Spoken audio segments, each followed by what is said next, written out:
네, 경제산업부 이주찬 기자가 스튜디오에 나와 있습니다. 어서 오세요. 이 국제유가 소식은 또 잘 봐야 되는 게 우리 실생활과 당장 연결이 되기 때문에요. 이걸 봐야 될 것 같은데 지금 국제유가의 급등세가 심상치 않다 그러고 조금 전에 리포트로 보신 것처럼 국내 기름값도 지금 오르고 있습니다. 상황이 어느 정도인 건가요? 네, 우선 저 현장에서 만난 소비자들의 얘기를 들어보면 기름을 넣을 때마다 이제 계속해서 오르니까 깜짝깜짝 놀란다 그러면서 이제 불만 섞인 목소리가 많은데요. 전국 주유소 휘발유 가격은 리터당 1,522.60원, 경유는 1,314.3원을 기록했고요. 서울 지역의 경우는 평균 휘발유 가격이 1,627.92원입니다. 보통 휘발유 가격이 리터당 2,000원이 넘는 초고가 주유소도 전국에 26곳이나 됐습니다. 지난해 같은 날 4곳에 비하면 6배가 넘는 수준입니다. 6배가 넘는다고요? 네. 지금 전체적으로 이제 국내 기름값은 이렇게 오르고 있는데 뭐 늘 그렇지만 주유소마다 좀 값이 차이가 있긴 합니다. 네네. 그 기름값이 이제 다 틀린 거는 기름값 자율화 때문입니다. 1997년 외환위기가 닥쳤을 때 경쟁을 통해서라도 기름값을 좀 줄여보겠다 이런 취지에서 정부가 도입한 건데요. 이제 큰 틀에서는 국제유가에 영향을 받긴 하지만 이 기름값 자율화 때문에 주유소별로 가격 차이가 생겨나는 것입니다. 사실 애초에 주유소가 정유사로부터 공급받는 기름값도 각각 다릅니다. 주유소의 판매량이나 지리적 위치에 따라서 가격에 다른 가격으로 공급이 되는 건데요.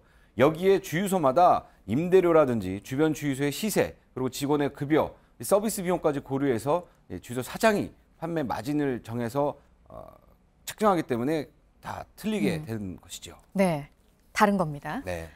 그러면 국제유가는 왜 이렇게 오르느냐? 이거는 앞으로 이제 가격을 전망해 보기 위해서는 이게 중요하게 분석을 해야 되는 부분입니다. 네네. 어떻습니까?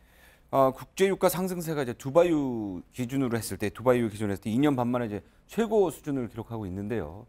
원유가 상승하는 데는 이유가 이제 복합적인데 우선 석유 수출 기구 오펙에서 원유 생산량을 계속 줄이고 있기 때문입니다. 지난해 11월과 올해 6월 두 차례 줄였는데 추가로 더 줄인다 이런 전망이 나오면서 국제유가가 계속 오르고 있는 것입니다.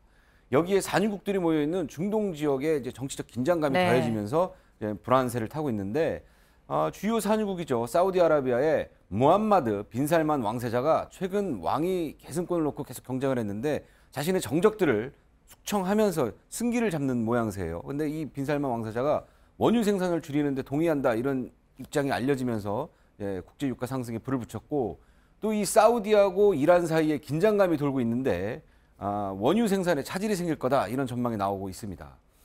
그 예멘 반군이 사우디의 수도인 리야드에 미사일을 발사했고 그에 대한 보복 조치로 예멘 반군을 공습하면서 사우디가 예멘의 배후에 이란이 있다 이렇게 지목하면서 이렇게 주장하면서 중동 정세가 불안정을 타고 있는 겁니다. 네.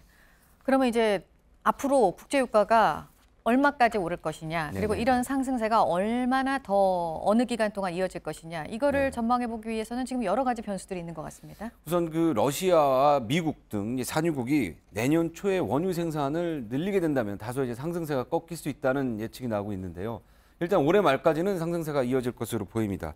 특히 이제 이달 말 30일에 석유 수출 기구에서 원유 생산을 추가로 줄일지 여부를 결정하는데 이때가 주요 변곡점이 될 것으로 보입니다. 네, 지금 국제유가가 급등하고 있고 국내 기름값도 영향을 받고 있어서 이 부분 짚어봤습니다. 이주찬 기자 수고했습니다.